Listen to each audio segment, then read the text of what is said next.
You have not heard of this before. You're about to discover a technique I call the heart method, and it will enable you to remember what you read, study, or learn, and actually retain it. How often has this happened to you? Have you ever read a page, and by the time you get to the bottom, you realize you have no idea what you just read? Yep, I thought so. Hey there, smart people. Your favorite Uncle Matt back with you. Today, I've got a super simple system that is guaranteed to help you remember whatever you read or study better than anything you've been doing. And for you adult learners, I've got especially good news. It's not too late, and you're not too old, and your brain isn't the problem. Real learning isn't about cramming facts into your brain. It's about connecting what you learn to something meaningful, something that sticks, something you actually care about. So let's jump right in. First, let's address the big idea. There are two stages of learning. Stage one is when you consume information, reading a book, watching a course, taking notes, listening to a podcast. Stage two is when you digest it. You work with it, reflect on it, apply it, organize it, or say it in your own words. Most people do way too much of stage one and almost none of stage two. That's like eating an enormous buffet and never chewing. You're going to get mental indigestion and then forget almost everything. The key to learning faster and remembering longer is to keep those two stages in balance, and that's where the heart model comes in. Each letter stands for a type of information you encounter while learning, and how to handle it so it gets stored in your long-term memory. The H stands for how to. This is the skill-based stuff. How to do something, how to follow a process, how to perform a task. It might be how to change a flat tire, how to run a sales call, how to bake a lasagna without burning it, or how to set up your new phone's privacy settings. And here's the secret. You don't learn how to by reading it. You learn it by doing it. Let me say that again for the note takers in the back. Don't just read about how to do something. Try it. Practice it right away. Reading about how to play the piano isn't the same as putting your fingers on the keys. Watching a video on how to edit a spreadsheet isn't the same as opening Excel and clicking around. So whenever you come across how-to information, move into action mode. Practice it as soon as you can. Don't wait. And if you don't have time to try it right now, pause the learning. Bookmark it. Come back to it. But don't pretend reading it over and over will make it stick. The E stands for examples. This is the proof part of learning, the real-world support. Think of examples as the glue that connects theory to practice. Let's say you're learning about negotiation techniques. The concept might be always anchor the price first. But the example might be a story about a car dealer or a real estate agent who uses it successfully. Examples include case studies, personal stories, demonstrations, even funny analogies or one-liners that illustrate a bigger point. The best way to lock these into your memory is to store and rehearse them. You might jot them into a digital app like Notion, Obsidian, or Remnote. Create flashcards. Use storytelling to retell the example in your own words. Later, you rehearse it by recalling it. Okay, what was that example of anchoring?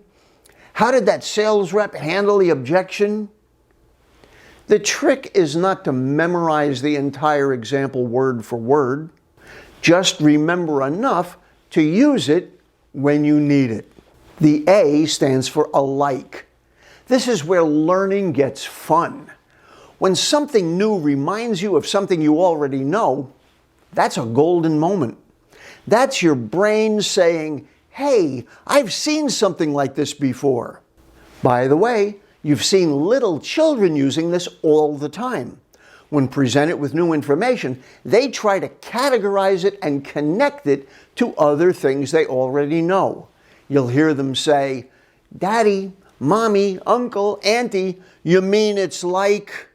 Those words, you mean it's like, is how they try to understand it by connecting it to something they already know. This is also called analogous thinking, but we're calling it alike because it's easier to say and easier to understand. Here's an example. Let's say you're learning about how a credit score works, and it clicks for you when you think of it like a report card for grown-ups.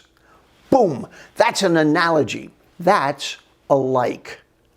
To make these connections even stronger, take it a step further. How are they the same? Where does the comparison break down? Could you improve the analogy or make a better one?